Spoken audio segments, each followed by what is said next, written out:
Bonjour à tous. Alors aujourd'hui, nous allons ouvrir la parole de Dieu, mais avant cela, je vais prier.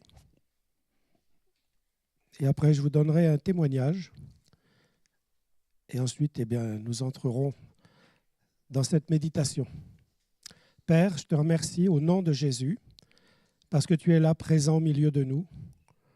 Ton esprit, Seigneur, est là pour nous bénir, pour nous convaincre, pour nous parler, pour nous conduire dans la voie du salut, la voie de la vérité.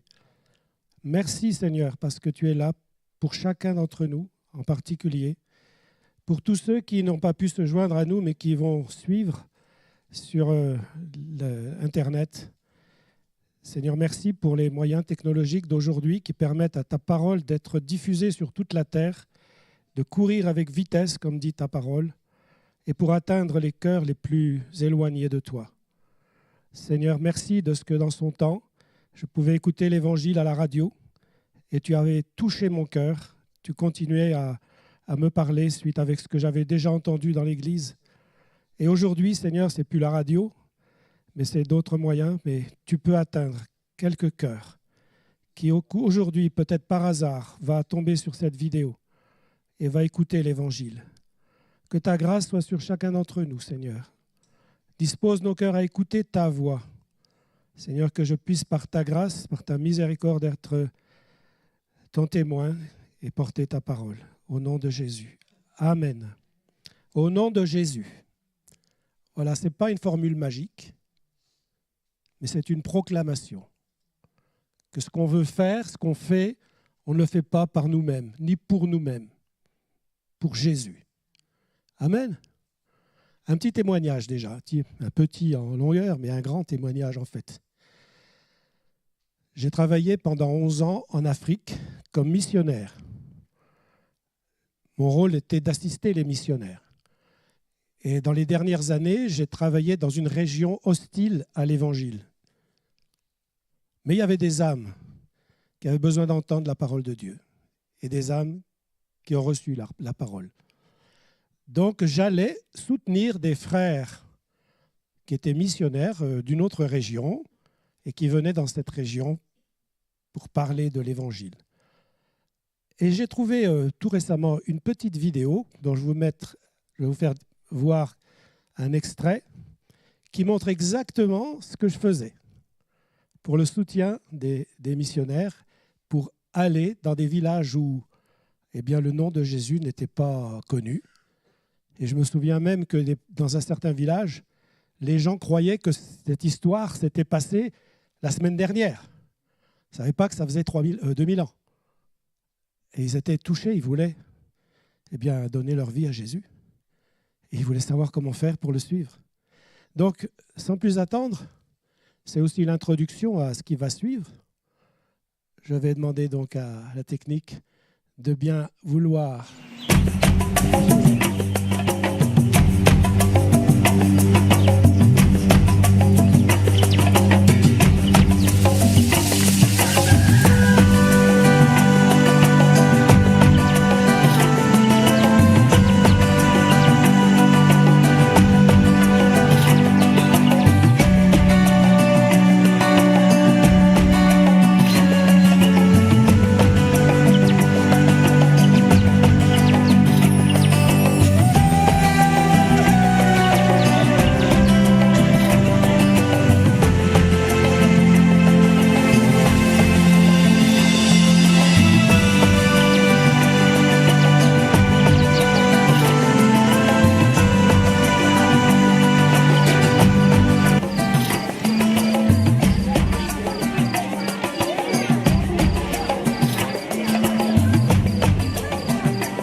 j'ai reçu les pleins pouvoirs dans le ciel et sur la terre.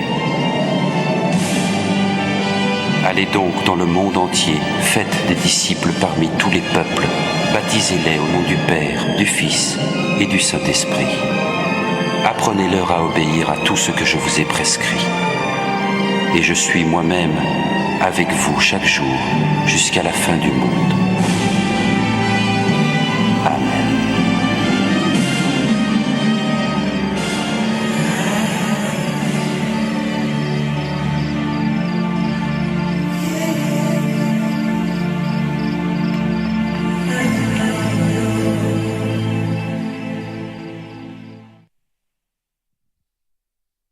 Nous allons maintenant ouvrir la parole de Dieu dans l'Épître aux Galates. Épître aux Galates, chapitre 3, verset 1er.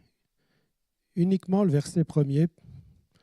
Nous y reviendrons peut-être après, mais déjà en introduction. Alors vous savez que les Galates, c'est le mont Galate, Gallo, Coq, c'était le nom de la France à l'époque. Et il y avait une tribu de Gaulois qui était partie en Turquie et ils s'appelaient les Galates. Donc ça nous concerne, nous, arrière peut-être descendants de ces Gaulois d'autrefois, quoique la plupart d'entre nous, on est d'autres origines que la Gaule. Ô Galates, dépourvu de sens, qui vous a fasciné? Vous, aux yeux de qui Jésus-Christ a été peint comme crucifié. Alors, comme vous le voyez, dans ce local où nous sommes, il n'y a pas de peinture, il n'y a pas de statue. Et ce qui nous sert à peindre Jésus-Christ, c'est la parole de Dieu. En lisant, en écoutant, le Saint-Esprit peut graver dans notre esprit ce qui s'est passé il y a 2000 ans. Et aujourd'hui, avec les moyens modernes que nous utilisons, voilà, on a mis une peinture miniature, enfin une peinture éphémère sur ce mur, où des artistes ont voulu jouer ce rôle pour montrer de la manière la plus significative ce qui s'est passé il y a 2000 ans. Lorsqu'on a déshabillé Jésus complètement, qu'on lui a planté des clous dans ses mains, dans ses pieds. Mais avant cela, toute la nuit, il avait été torturé, frappé par des soldats. La nuit précédente, à Gethsémanée, il avait pleuré, il avait prié et des grumeaux de sang transpiraient de son front. Jusqu'à ce qu'un ange vienne le secourir pour pas qu'il meure à ce moment-là, parce qu'il était en agonie. La Bible nous le dit qu'il était en agonie. L'agonie, c'est ce qui précède la mort. Et il a fallu qu'il aille ensuite au tribunal. Et Pilate, qui ne trouvait pas qu'il avait commis quelque chose de grave, a quand même ordonné qu'on le fouette jusqu'au sang. Et après cela, on l'a traîné dans les rues de Jérusalem jusqu'au mont Golgotha. Il fallait grimper, ce n'était pas dans la plaine, c'était une montagne. Et là, dans un endroit où on jetait les ordures, on a planté les 3 croix. Et là, sur cette croix, on a cloué les pieds et les mains de Jésus. Voilà, je le dis en quelques mots, mais vivez-le, écoutez-le, essayez de le mémoriser dans votre esprit pour savoir ce qui s'est passé. Donc, je voudrais vous peindre avec quelques mots qui vont suivre ce que Jésus a dit et ce qu'il a fait. Et donc, nous allons lire maintenant dans l'Épître aux Romains, parce que tout ce que j'ai à vous dire, je le tire de la Bible. La Bible est la parole de Dieu. Ce n'est pas notre parole, c'est celle de Dieu. Dieu a donné sa parole. Et quand on dit à quelqu'un « je te donne ma parole », c'est une promesse. Et Dieu ne manquera jamais à sa promesse. Alors lisons dans Romains, chapitre 1er, verset 15. Romains, chapitre 1er, verset 15. C'est l'apôtre Paul qui dit cela. Il s'adresse à une église qui était à Rome. Rome, c'était déjà une ville où il y avait une église. Mais aujourd'hui, Rome, c'est un empire. Le monde occidental, c'est Rome ressuscité. Et nous sommes tous des Romains, que ce soit en France, en Italie, en Espagne, dans toute l'Europe et même jusqu'aux États-Unis, et même maintenant dans l'Asie et dans tout le monde entier. C'est la civilisation de Rome. Et donc cet épître aux Romains nous concerne. Et ce n'est pas Paul qui le dit seulement, mais c'est Dieu qui nous parle, qui me parle. Et il dit ceci au verset 15. « Ainsi, j'ai un vif désir de vous annoncer aussi l'Évangile à vous qui êtes à Rome. » C'est un culte aujourd'hui. Et dans un culte, on peut annoncer l'Évangile. Le culte, ça consiste à servir Dieu. Servir Dieu en écoutant l'Évangile.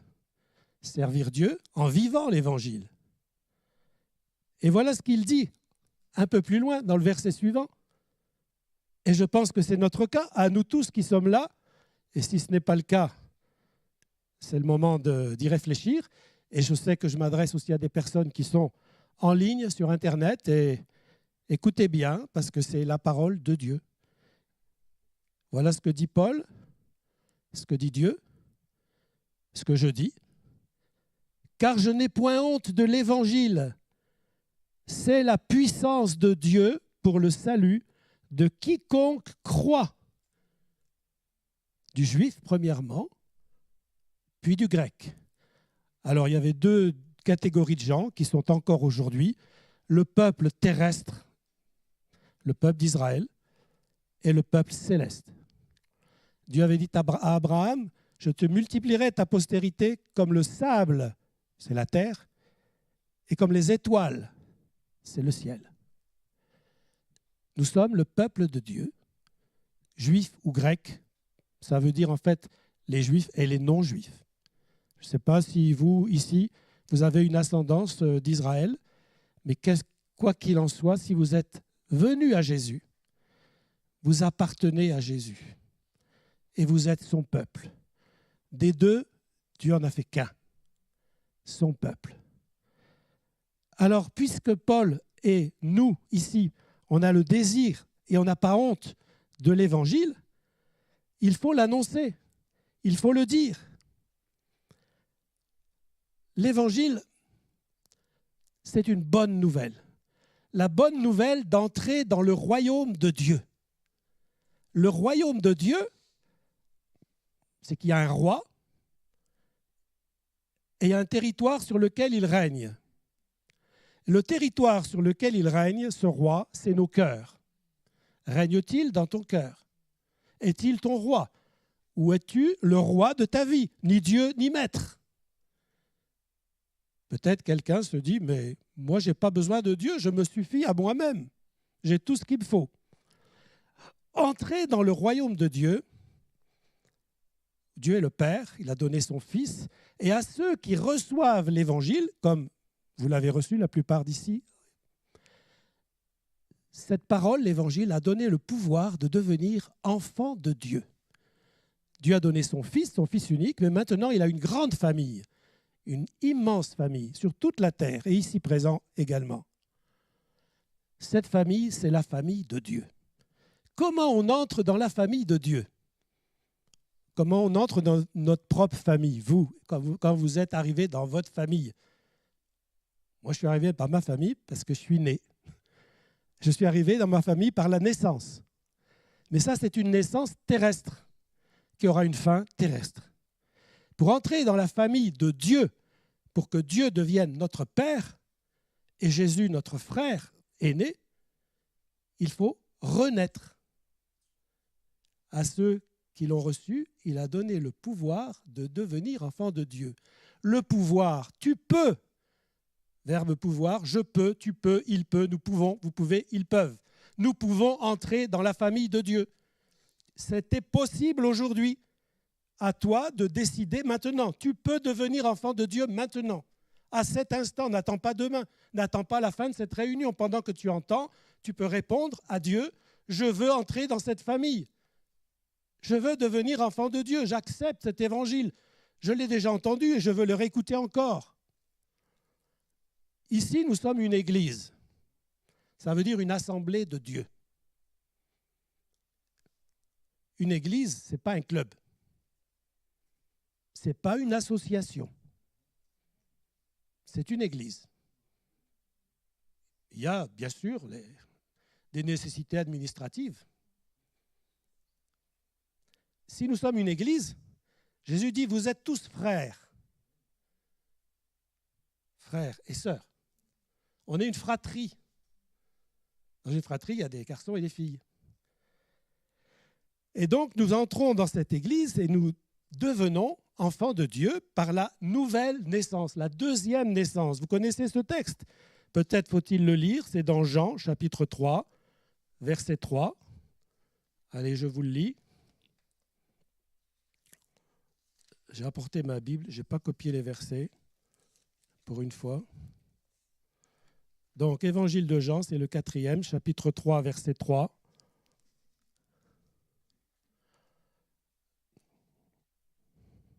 Jésus lui répondit à Nicodème, un homme religieux, un grand docteur de la loi. Jésus lui répondit, en vérité, je te le dis, si un homme ne naît de nouveau, il ne peut voir le royaume de Dieu. Voilà. Tu veux voir le royaume de Dieu? Tu veux entrer dans la famille de Dieu? Tu veux devenir son enfant et avoir Dieu comme ami, comme père? Il faut renaître. Pour renaître, il faut accepter Jésus, le sauveur du monde. Regardez Jean 17, 3. Jean 17, 3, parce que c'est important de comprendre ce que ça veut vraiment dire, naître. Naître. Personne ne se rappelle de sa naissance. Mais maintenant, tu peux te rappeler de ta nouvelle naissance. Et pour cela, il faut vivre cette promesse, cette parole, dans Jean 17, verset 3. Je vous la lis, recevez-la. Or, la vie éternelle, parce que c'est quand même pas rien de devenir enfant de Dieu, c'est avoir la vie éternelle. C'est quoi la vie éternelle? C'est qu'ils te connaissent. Donc c'est Jésus qui parle à son Père, en fait. Il parle à son Père et il dit ceci. La vie éternelle, c'est qu'ils te connaissent, toi, le seul vrai Dieu, et celui que tu as envoyé, Jésus-Christ. Connaître Dieu, connaître Jésus. Je m'adresse ici particulièrement à ceux qui ne connaissent pas Dieu, qui ne connaissent pas Jésus. Peut-être as-tu entendu parler de lui. Moi, j'ai entendu parler de Napoléon. J'ai entendu parler de Charlemagne. J'ai entendu parler de Chirac, Pompidou, De Gaulle. Mais je ne les connais pas. Je ne les ai jamais rencontrés. J'ai entendu parler de tous les grands hommes de ce monde, mais je ne les connais pas. Tu as certainement entendu parler de Jésus. Ça fait 2000 ans qu'on en parle dans notre pays. Mais le connais-tu? Connaître. En fait, c'est un mot que vous n'êtes peut-être jamais rendu compte. Connaître, c'est un mot composé. Il y a co et il y a naître. Donc, pour connaître Dieu, il faut naître de Dieu. Et tu entres dans une connaissance personnelle, intime. Et je vous dis quand même à vous, ce verset de la Genèse, Adam connut sa femme et elle enfanta un fils.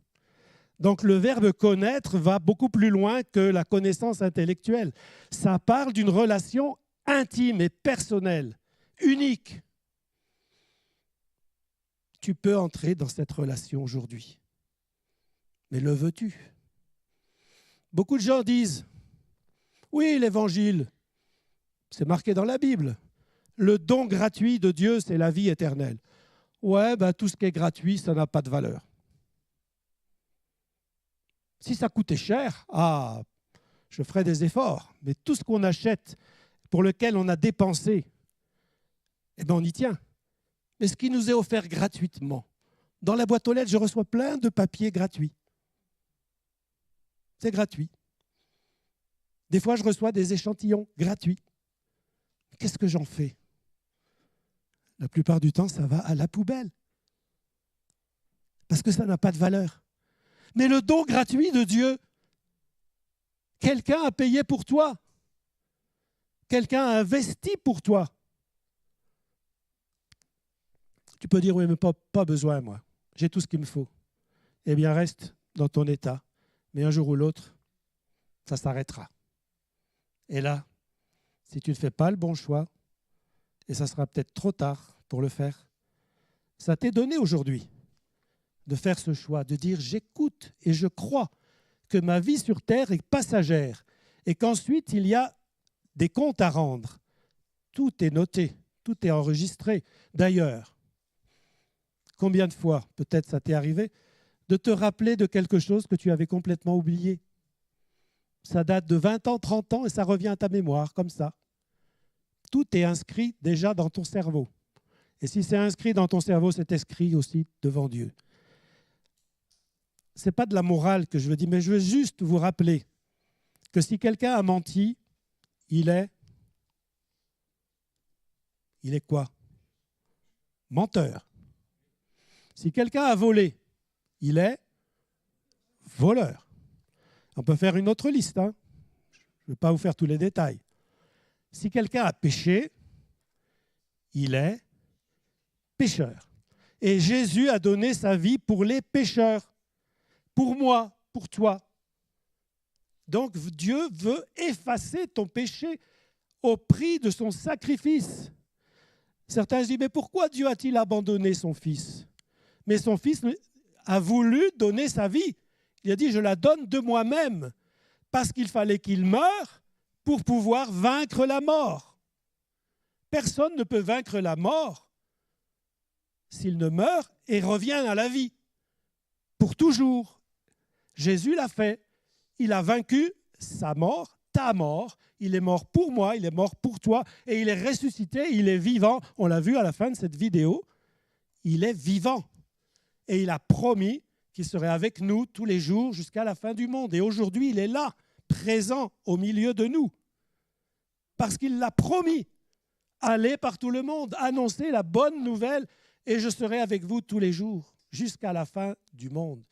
La fin du monde, c'est pour bientôt. On l'a entendu dans un don spirituel tout à l'heure. Ce monde a une fin, mais il a déjà eu plusieurs fins. Moi, le monde des années 60 que j'ai vécu dans mon enfance n'existe plus. Le monde des années 70, des années 80, etc., ça change tous les 10 ans. Le monde d'aujourd'hui n'est pas le même. Quand je suis arrivé à Saint-Dié, il y a 8 ans, ce n'était pas le même monde. Tout change. Mais un jour, tout va changer définitivement et Jésus va venir établir son royaume. Pour comprendre qu'on a besoin de renaître, il faut comprendre que dans notre état actuel, on est mort. Spirituellement, on est mort. Oui, on végète encore quelque temps. Vous savez, une fleur, si vous la coupez de la terre où elle pousse, vous la mettez dans un vase avec de l'eau, même avec une aspirine pour que ça dure plus longtemps. Elle vivra pendant quelque temps, mais elle est morte déjà. Elle est déjà morte. Il y a encore un peu de vie en elle qui va subsister quelques jours. Il en est de même pour chacun d'entre nous. Nous sommes séparés de Dieu, nous sommes morts. Bien sûr, il y a encore un peu de vie biologique qui va nous maintenir en existence, mais il va y avoir une fin. La Bible dit dans Éphésiens, je vous cite les versets, vous vérifierez dans votre Bible, « Vous étiez morts par vos offenses et vos péchés. » Éphésiens 2, 1. Et au verset 5, « Mais Dieu vous a rendu à la vie par Jésus-Christ. » Donc là, ça s'adresse à des chrétiens nés de nouveau. Vous savez, chrétien, ça veut dire de la famille de Christ. Donc, si tu es entré dans la famille de Dieu, tu es dans la famille de Christ, tu es chrétien. Ce n'est pas un nom qu'on donne à une civilisation. C'est un nom qu'on reçoit personnellement. On est enfant de Dieu. Et donc, Dieu te dit à toi, qui peut-être là, au début de ce message, tu dis, mais oui, c'est vrai, j'accepte. Ben, tu es devenu enfant de Dieu. Tu n'as rien senti, De même que tu ne te rappelles plus comment ça s'est passé quand tu es né de la terre. Dieu t'a rendu à la vie. Ça veut dire que spirituellement, tu es rené. Tu es né de nouveau. Tu es rené. Donc tu es né dans la famille de Dieu. Quand Jésus est ressuscité et que les apôtres ont reçu le Saint-Esprit, parce que c'était une promesse de Dieu, pour annoncer l'Évangile, pour être des témoins, l'apôtre Pierre a prêché un message qui a bouleversé une foule de gens qui étaient là, rassemblés, parce qu'ils avaient entendu un bruit, ils avaient vu quelque chose de surnaturel se passer, ils étaient venus voir ce qui se passait, c'était le Saint-Esprit qui était descendu sur terre, le Saint-Esprit est descendu sur terre, il est là, présent, ouvre ton cœur, il rentrera, ferme ton cœur, il respectera. Alors Pierre, rempli du Saint-Esprit, s'est adressé à la foule, et voilà ce que vous pouvez lire. Vous chercherez les références dans Acte 2, 36 et Acte 4, verset 10, Acte 2, 36 et 37 et Acte 4, verset 10. Vous retrouverez ces textes. Ce Jésus que vous avez crucifié, Dieu l'a ressuscité des morts et l'a fait Seigneur et Christ. Et un peu plus loin, ils eurent le cœur vivement touché. Dans la vidéo, je ne sais pas si vous voyez bien, parce qu'il y avait du jour, il y avait quelqu'un de spécial qui regardait. Moi, j'ai vécu ça. Le chef d'un village, qui en écoutant l'Évangile, a eu le cœur vivement touché. Il s'est converti. Et tout le village a suivi. C'est comme ça là-bas. Le chef a fait, il décide, et tout le monde suit. Mais après, ça ne veut pas dire que tous étaient nés de nouveau. Mais lui, en tout cas, il avait eu le cœur vivement touché. Alors, ce Jésus que vous avez crucifié, il y avait une foule de gens qui venaient des tas de pays, ils n'étaient pas là, et pourtant Pierre leur dit par le Saint-Esprit, vous l'avez crucifié. Comment ça? Tout à l'heure, on a cité des exemples de péché. Moi, j'ai péché, j'ai menti, j'ai volé, moi, je vous le dis. Et Dieu m'a pardonné parce que je lui ai demandé pardon. Parce qu'un jour, j'ai eu le cœur vivement touché et je me suis dit, comme à ces gens, que ferai-je? Que ferons-nous? Qu'est-ce que je dois faire? Commence par demander pardon. Commence par dire ce qui te revient à l'esprit. Le jour où tu as triché, où tu as volé, où tu as fraudé, le jour où tu as frappé, le jour où tu as été violent en acte ou en parole. Tu te souviens de cela. Demande pardon à Dieu. Après, Dieu s'arrangera pour te faire te réconcilier avec ceux que tu as blessés. Ça, c'est fait pour moi. Qu'as-tu fait de Jésus? À cause de tes péchés, de mes péchés, Jésus est mort sur la croix. Il a pris nos péchés sur le bois. Il les a pris. C'est donc mes péchés qui l'ont crucifié. Je l'ai crucifié. D'ailleurs, c'est bien vrai, parce que quand on me parlait de Jésus, n'importe quoi, je me moquais de lui. En fait, ce que je me moquais, sans le savoir, c'était de la religion. Mais j'englobais Jésus avec. Le petit Jésus, qu'est-ce qu'il peut faire pour moi? Certains peuvent dire, moi, je mets une croix dessus. Ça veut dire que je ne veux plus en entendre parler. D'autres disent, moi, je crache dessus. Ça ne m'intéresse pas. Quelle que soit ton attitude, si tu n'as fait de lui aucun cas jusqu'à aujourd'hui, tu es exactement comme la Bible le dit. Nous n'avons fait de lui aucun cas. Et pourtant, ce sont nos souffrances qu'il a portées. C'est de nos douleurs qu'il s'est chargé. Nous étions tous errants comme des brebis. Chacun suivait sa propre voie. Et l'Éternel a fait retomber sur lui l'iniquité de nous tous.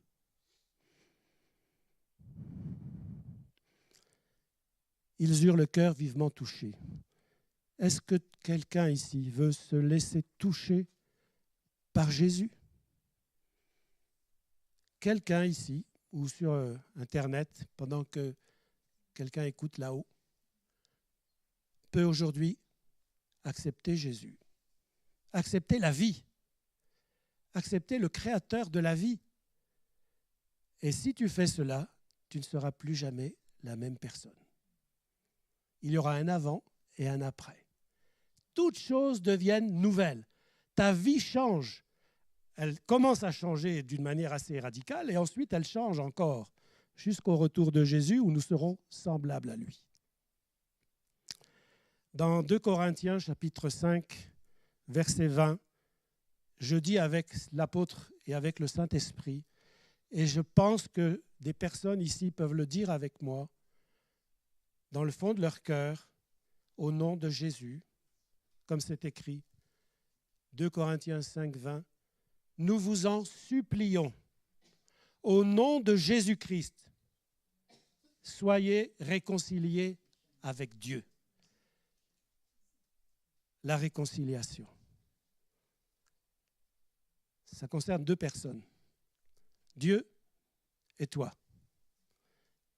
Es-tu fâché avec Dieu? Ou Dieu est-il fâché avec toi? 2 questions. Alors certaines personnes, comme moi, il y a longtemps, j'étais fâché avec Dieu, même si je ne croyais pas en lui, mais j'étais quand même fâché avec lui, parce qu'il ne m'avait pas obéi. On croyait que faire une prière et que Dieu allait obéir, puisqu'on lui demande, Dieu, mon esclave, mon petit génie, comme dans les contes des 1001 nuits, je frotte la lampe magique et puis un génie, que veux-tu que je fasse?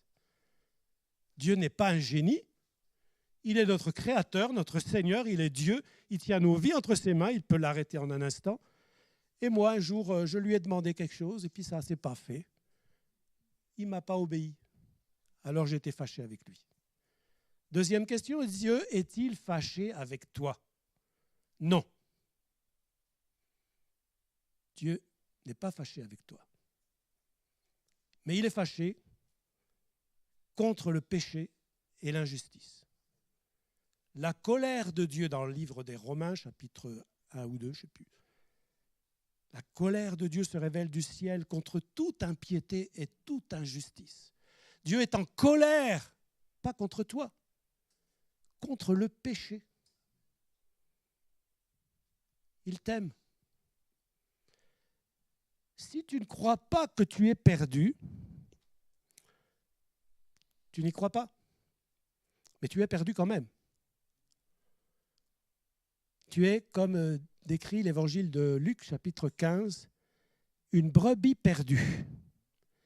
Et Jésus est venu te chercher. Il est à ta recherche, il te cherche, il t'appelle. Tu es cette brebis perdue. Et Dieu ne veut pas que tu sois perdu, il veut te sauver, te retrouver, te sauver, et il vient te chercher. Et moi, ici présent, et l'Église ici présente, est là pour te chercher et pour te trouver. J'ai encore 2 témoignages à vous donner. Quand j'étais enfant, je ne l'ai dit à personne. C'est la première fois que je le raconte à quelqu'un. Ça m'est revenu à l'esprit, comme quoi tout est enregistré. Je devais avoir 10 ans. Quand je revenais de l'école, je me tordais de douleur sur mon lit. J'avais très mal au moment du repas, le midi. Et ma maman me donnait un médicament pour calmer les douleurs d'estomac. Ça a duré plusieurs semaines. Mais un jour, c'était devenu tellement atroce. Et puis ma maman, du coup, elle a pensé que c'était grave. Elle a appelé le docteur. Alors, il n'y a pas le téléphone. Il fallait aller au café du coin pour prendre le téléphone et pour appeler le docteur. Le docteur est venu, hospitalisé tout de suite. Arrivé à l'hôpital, opéré tout de suite. J'avais une péritonite aiguë. C'est-à-dire que tout était en train de pourrir à l'intérieur. Alors j'ai su qu'après ça, mais j'ai su qu'ils ont failli me perdre. Ça veut dire que j'ai failli mourir. Mais moi, pendant ce temps-là, je me rappelle bien, je croyais que j'étais dans un rêve. Et dans ce rêve, je ne connaissais rien à l'Évangile. Eh bien, j'étais un fantôme. Ça veut dire que j'étais mort. Et je voyais les gens autour de moi. Et je disais, je suis là. Mais ils ne me voyaient pas. J'étais un fantôme, avec ce que j'avais entendu d'histoire de fantôme. Un fantôme, c'est quelqu'un qui est mort, qui est là sur terre. Personne ne le voit. Eh oh, je suis là. Alors il y a des gens qui font du spiritisme pour essayer de communiquer avec les fantômes et pour obtenir une réponse de papy ou de mamie ou de quelqu'un qui est mort. Mais les fantômes, ils disent « mais je suis là, mais tu ne me vois pas ». Et à l'époque, je me disais que mais ça, pendant les quelques instants où j'ai fait ce que j'appelle un rêve, pour moi, ça, c'était l'enfer. Parce que ça ne s'arrête jamais. Et là, on ne peut rien faire d'autre. On ne peut pas revenir à la vie. On ne peut pas être à nouveau vivant. J'étais perdu. Je me suis senti perdu. Heureusement, ils ont réussi à me ranimer. Et puis, je n'étais pas perdu. Et là, ça fait quand même 50 ans de cette histoire. Peut-être plus même, beaucoup plus. Plus de 50 ans, oui. Bien plus. J'avais 10 ans. Et un autre témoignage. Voilà, il y a combien ? Une semaine environ, vendredi d'avant, pas avant-hier, mais d'avant. J'ai été invité à participer à des obsèques et à annoncer l'évangile. C'était une sœur de l'église de Chaumont, une sœur âgée, 90 ans. Et cette sœur, je l'ai connue pendant 30 ans. C'était un modèle. Un modèle. C'était Jésus en personne. C'était une mamie pour tout le monde, mamie Yo-Yo, elle s'appelait Yolande. Elle avait tout, tous les fruits de l'esprit, la douceur, la joie, la paix, la patience, tout ça, elle avait la foi surtout. Elle était rayonnante, elle encourageait tout le monde, elle était toujours bien. Vraiment, c'était un modèle. Et elle en a passé des épreuves que j'ai passées avec elle. Et puis elle est morte. Et donc je suis allé aux obsèques, j'ai annoncé l'évangile. Une grande partie de la famille est musulmane. Ils ont tous été touchés par la parole de Dieu, par le témoignage des chants qu'aimait chanter Yolande, des merveilleux chants. Pour moi, la vie, ce n'est que Jésus-Christ. J'ai confiance en mon Seigneur. Parce qu'il vit, je n'ai rien à craindre. Puis il y en a d'autres, je ne me rappelle plus. Mais Jésus est au milieu de nous, et puis il y avait aussi des beaux chants qu'elle chantait de tout son cœur. Mais vraiment, c'était merveilleux, c'était touchant. Et quand je suis revenu à la maison, on a quand même fait 500 kilomètres en tout, j'étais quand même fatigué. Mais j'ai eu une vision. Ça arrive, hein? Une vision, ça s'est passé dans mon esprit. J'ai vu, j'essaye de vous décrire, mais il y avait une grande place, pleine de lumière, avec une grande avenue, bordée de fleurs. Et là, il y avait mamie Yo-Yo, Yolande, qui s'avançait dans cette place. Il y avait un ange qui lui tenait la main. Et tout autour, il y avait des anges qui applaudissaient, qui faisaient des sourires, qui lui disaient bienvenue. Et au bout de cette allée, il y avait une lumière éblouissante comme 1000 soleils. Et puis la vision s'est arrêtée. J'ai partagé ça avec sa fille. Elle a été vraiment encouragée parce qu'elle se demandait où elle était, Yo-Yo. Eh bien, elle est dans un autre monde, un monde céleste. Es-tu perdu ou es-tu sauvé? Es-tu dans l'enfer, les lieux inférieurs? C'est ça que ça veut dire enfer. Des lieux inférieurs. Ou es-tu dans le ciel? Alors j'aborde maintenant une deuxième partie. Quelle heure il est? Surveillez l'heure. J'ai mis un... Voilà, donc j'ai encore 15 minutes.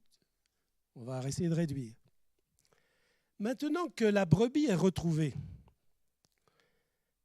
elle est revenue au bercail, à la maison.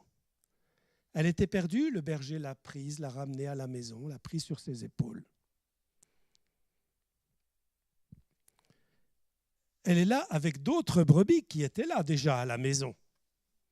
Elle est venue et elle se retrouve avec d'autres brebis. Qu'est-ce que le berger, ou plutôt le propriétaire du troupeau, parce que le berger c'est un serviteur, mais le troupeau appartient à quelqu'un. Qu'est-ce qu'il attend d'une brebis, d'une manière déjà naturelle, pas spirituelle. Sur le plan naturel, quelqu'un qui a un troupeau de brebis, qu'est-ce qu'il attend de ses brebis? Alors, moi, j'ai donné des réponses. Déjà, la brebis donne naissance à des petits agneaux. Je ne vais pas vous faire toute l'explication, essayez de réfléchir à quoi ça correspond. La brebis donne naissance à des petits agneaux. C'est ça que le berger, vous lirez dans Genèse, chapitre 30, versets 31 à 34. Vous voyez Jacob, on lui confie un troupeau, et la première chose qu'il fait, c'est la multiplication. Donc, s'arranger pour que les brebis fassent des bébés, des agneaux. Premier point. Ensuite, quand le petit agneau a grandi, déjà au bout d'un an simplement, on le tond. On le tond parce que la laine, ça devient trop volumineux, il va souffrir. On enlève sa laine. Et la laine, qu'est-ce qu'on en fait? Eh bien, on en fait des habits pour se réchauffer. La chaleur, l'amour. Après, quand elle est plus grande, donc on a des petits agneaux, de la laine, et la brebis, quand elle devient adulte, bon, elle fait des bébés, des petits agneaux, mais en plus, il faut les nourrir, les petits agneaux. Elle produit du lait. Le lait spirituel et pur, c'est la parole de Dieu. Vous connaissez ce verset. Hein? Donc, la brebis doit fournir du lait. Ça veut dire qu'elle doit apporter de la nourriture spirituelle à ceux qui sont là, qui en ont besoin.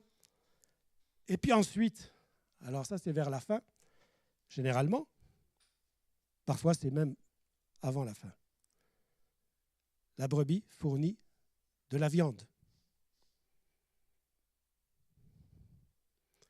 La viande, pour fournir de la viande, il faut se sacrifier.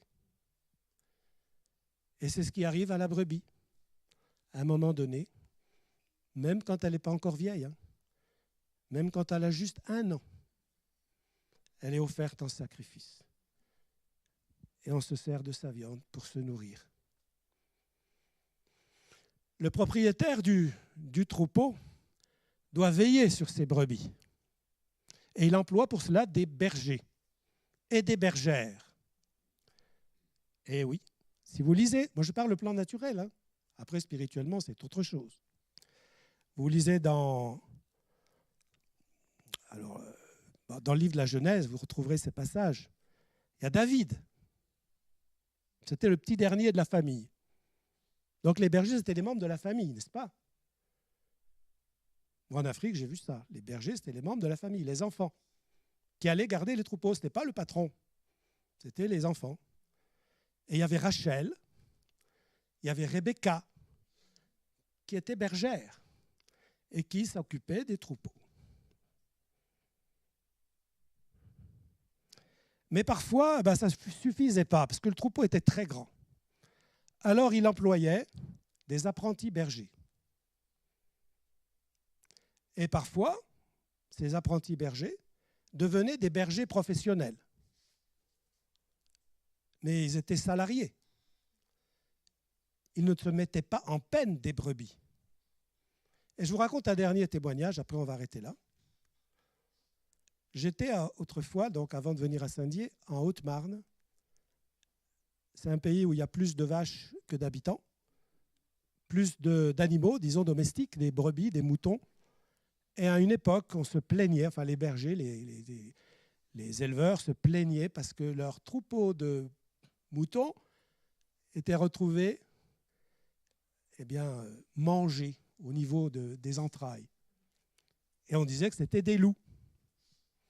Il y avait des loups dans le coin qui venaient la nuit et on les trouvait le matin, des brebis et des moutons éparpillés, le ventre ouvert.